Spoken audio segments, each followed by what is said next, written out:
안녕하세요. 네. 아름다운 찬양과 오늘 또 기념일을 맞이해서 준비해 주신 기도 감사드립니다. 오늘 안내 받으신 것처럼 한반도 평화통일 남북 공동기도주일입니다.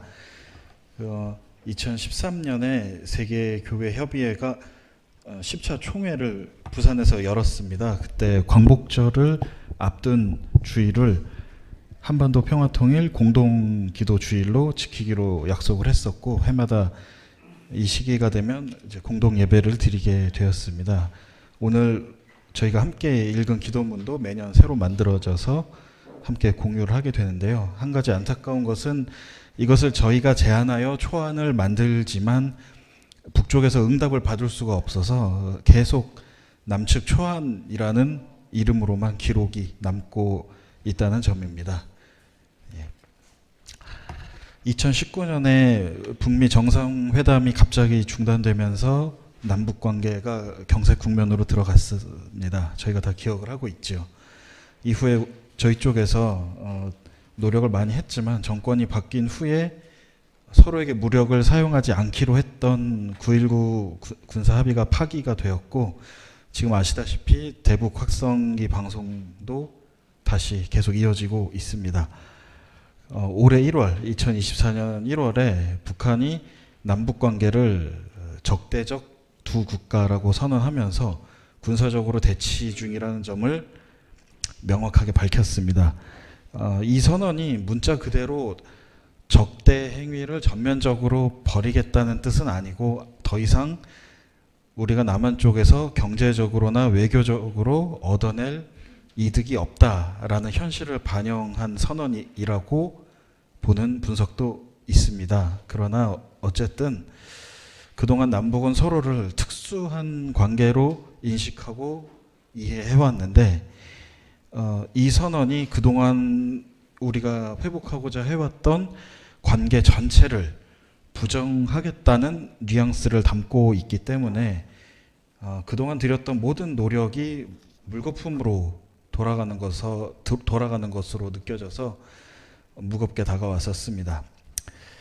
쉽게 해결하기 어려운 관계가 지속되고 있는 중인데, 제가 이런 기념주일에 말씀 증거를 담당하게 되어서 부담이 매우 큽니다. 저는 통일운동에 참여해온 경험을 갖고 있는 것도 아니고, 평화운동가로 활동을 해온 것도 아니고, 이 분야에 아주 깊이 관심을 갖고 자료를 축적해 온 것도 아니기 때문입니다. 다만 홍인식 원장님께서 예배위원회에서 이 통일이나 평화와는 조금 거리가 있어 보이는 젊은 세대가 이 주제를 맡아서 해보면 어떻겠냐는 제안을 해주셨고, 예배위원분들께서 동의를 하셔서 젊은 사람 시선에서 이게 어떻게 보일까라는 걸로 제가 이 순서를 담당하게 되었습니다. 그러나 막상 준비를 해보니까 역시나 제가 이 분야에서 내세울 만한 전문성이 있는 것이 아니기 때문에 오늘 주어진 말씀 성서종과를 통해서 화해와 평화에 관해서 성찰을 해보고, 그것을 바탕으로 해서 우리 현실이 좀 변화되기를 기원하고자 합니다. 오늘 저에게 주어진 성서전과 본문은 오늘 읽어주셨던 것처럼 열왕기상 19장, 에베소서 4장 후반부터 5장 초반, 그리고 요한복음서 6장입니다. 처음에 제가 이 본문들을 열어보았을 때 가장 먼저 눈에 띄었던 것은 여기 본문들에 주로 먹는 이야기가 많이 등장한다는 것입니다. 열왕기상 이야기는 엘리야가 아합과 이세벨의 위협을 피해서 도망가던 도중의 이야기입니다. 엘리야는 바알 신의 예언자들, 아세라 신의 예언자들과 싸워서 이겼지만 이것 때문에 그들을 이제 스폰서하던 그 왕과 왕후의 분노를 사서 피신을 할 수밖에 없었습니다. 엘리야를 반드시 처형하겠다라고 공개적인 발표가 있은 후에 이제 그는 정치적 폭력을 피하기 위해서 쉽게 추적해 올 수 없는 남쪽 사막으로 도망쳐서 하나님의 산 호렙을 향해 갔습니다. 그런데 이제 사막에 혼자 들어가다 보니까 도중에 탈진해서 도저히 움직일 수가 없었고 나무 그늘 아래에서 잠이 듭니다. 그때 하나님의 사자가 엘리야에게 마실 것과 먹을 것을 2번 가져다 주는 장면이 오늘 성서종가 본문입니다. 그리고 오늘 에베소서 본문은 내용이 많다 보니까 제가 주보에 다 담지 못하고 일부만 좀 줄여서 올렸습니다. 대부분의 내용이 이렇습니다. 나쁜 언행을 줄여라. 서로 비방하기보다는 친절히 대해라. 화를 낼 일이 있더라도 너무 심하게 내지 말고 용서할 일이 있으면 용서하라 라는 등의 내용이 들어 있습니다. 단순하게 문자적으로 보면 좀 선한 인생, 착한 삶을 살라는 의미로 읽을 수가 있는데 그 때문에 무엇을 위해서 이렇게까지 참으면서 살아야 한다고 권고하는 것일까라는 반감이 들 수도 있을 정도입니다. 다만 여기서 문자적인 뜻에서 한 걸음 더 나아가서 에베소서의 전체적인 맥락을 놓고 읽어보면 이 권고는 공동체를 이루기 위해 필요한 태도를 언급하고 있는 것으로 이해할 수 있습니다. 이 대목에서만 그런 게 아니라 에베소서 곳곳에서 공동체를 잘 이루고 살기 위한 덕목들이 나열되어 있습니다. 그 중에서 제 눈에 들어온 한 대목이 오늘 주보에 실은 28절 가난한 이웃에게 나눔을 할 수 있을 정도로 떳떳하게 스스로 벌어라 라는 구절입니다. 이 구절과 앞서 엘리야의 이야기와 연결해서 이야기를 좀 나눠보겠습니다. 오늘 성서종가 말씀을 아마 공동체를 잘 이루기 위해서는 우리가 각자 먼저 튼튼하고 건강해야 한다는 점을 말해주고 있는 것 같습니다. 분쟁을 극복하고 화목하게 지내는 것을 추구하며 평화를 성취하기 위해서는 각자가 먼저 잘 살 수 있어야 한다는 뜻 아닐까요? 여러분께서 혹시 기억하실지 모르겠습니다만 저희가 지난 6월에 민족화해주일 때 김희국 선생님께서 말씀을 전해주셨는데 그때 이 평화라는 한자의 뜻풀이를 해주신 적이 있습니다. 평화라는 한자에서 평은 그 물 위에 뜬 물풀의 형상이라고 합니다. 잔잔한 호수의 표면처럼 평평하다라는 것을 표현했다고 하고요. 화목하다라는 말에도 쓰이는 글자 화는 곡식을 뜻하는 글자 화와 입구자로 구성되어 합쳐져 있습니다. 그러니까 우리 문화권에서 평화는 먹을 것이 몇몇 소수의 특권층의 입에만 들어가는 것이 아니라 모두에게 골고루 나누어져서 서로 싸우지 않아도 되는 상태, 이것을 의미한다고 볼 수 있습니다. 그리고 얼마 전에 이건우 형제도 먹을 거 가지고 말씀 증거를 하신 적이 있어요. 주기도문 가지고 말씀 증거를 준비했는데 여기에 우리가 먹을 양식에 대한 언급이 있습니다. 저를 포함해서 아마 많은 분들이 이 주기도문에 나오는 말씀을 하루 먹을 식량을 주십시오로 그동안 이해를 해왔을 것입니다.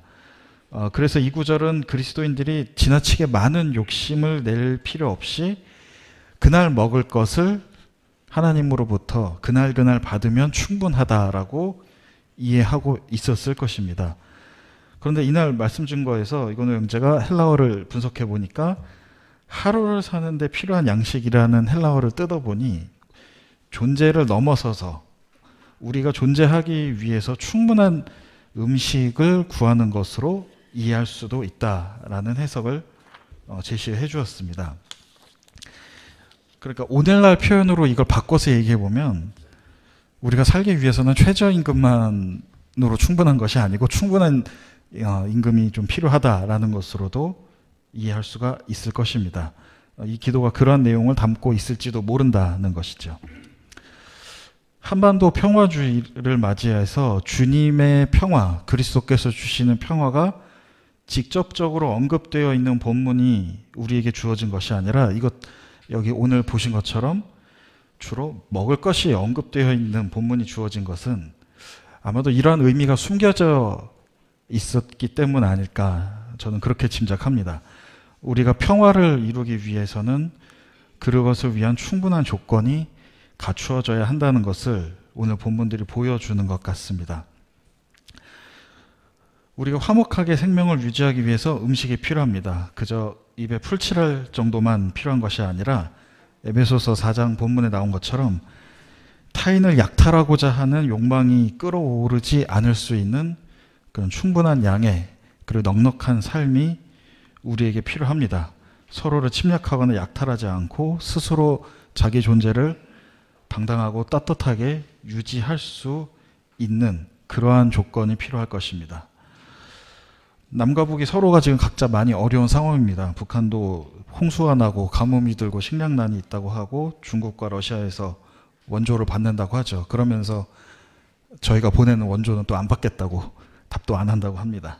그리고 저희도 물질적인 풍요는 이루었지만 아시다시피 많은 어려움 가운데 사회적인 혼란 가운데 있습니다. 인구가 크게 감소하고 있고 이대로 가면은 국가 소멸도 각오해야 한다는 말이 나오고 있을 정도입니다. 그리고 그 원인을 분석하는 것도 정말 다양하고 풍부하게 나오고 있지만 어느 하나도 쉽게 해결하기는 어려워 보입니다. 그래서 이런 많은 갈등과 혼란 속에서 정말로 화해가 필요하지 않을까 싶습니다. 요한복음서를 잠시 살펴보겠습니다. 예수님께서도 마찬가지로 스스로를 나는 생명의 양식이다라고 지칭하셨습니다. 이 이야기를 들은 사람들이 어떻게 자기 자신을 잡아먹으라고 가르칠 수가 있는가 하면서 황당해하고 놀라는 장면을 보실 수가 있습니다.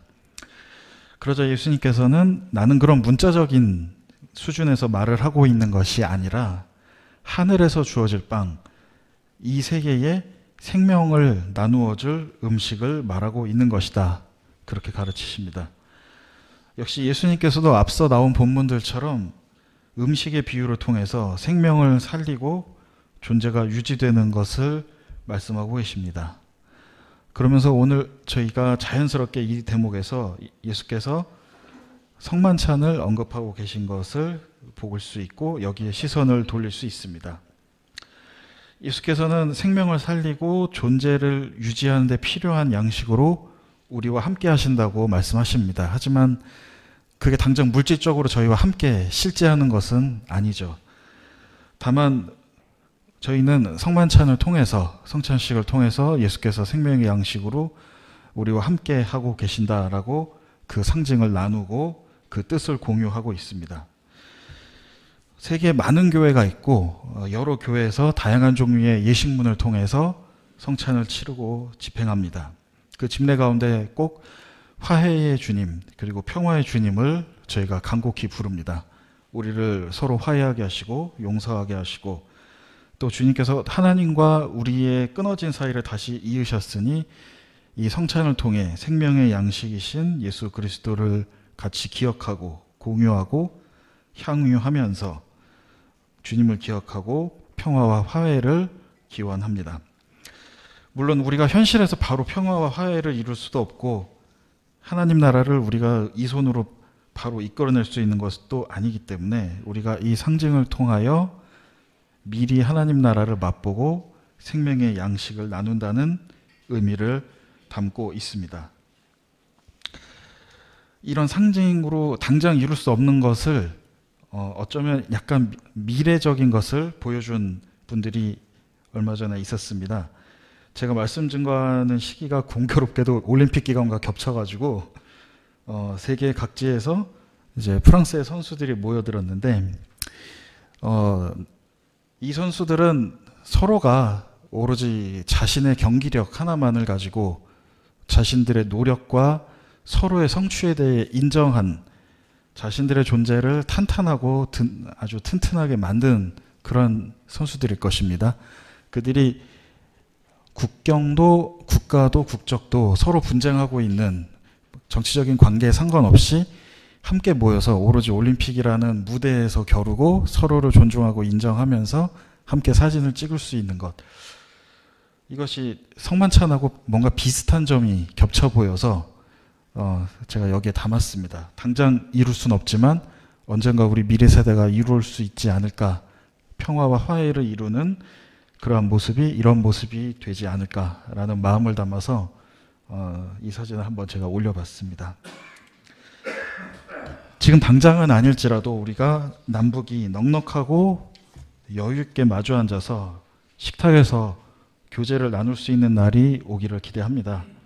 제가 그러한 일을 직접 이 손으로 일궈낸 일꾼이 아닌 사람이 이런 말씀을 드려서 참 민망하고 죄송스러운데, 그럼에도 불구하고 함께 저희가 생명의 양식을 나누며 오늘 성찬을 나누면서 그러한 날이 오기를 간절히 함께 기도하고 남북이 화해와 평화를 이룰 수 있는 날이 조속히 당도하기를 기도합니다.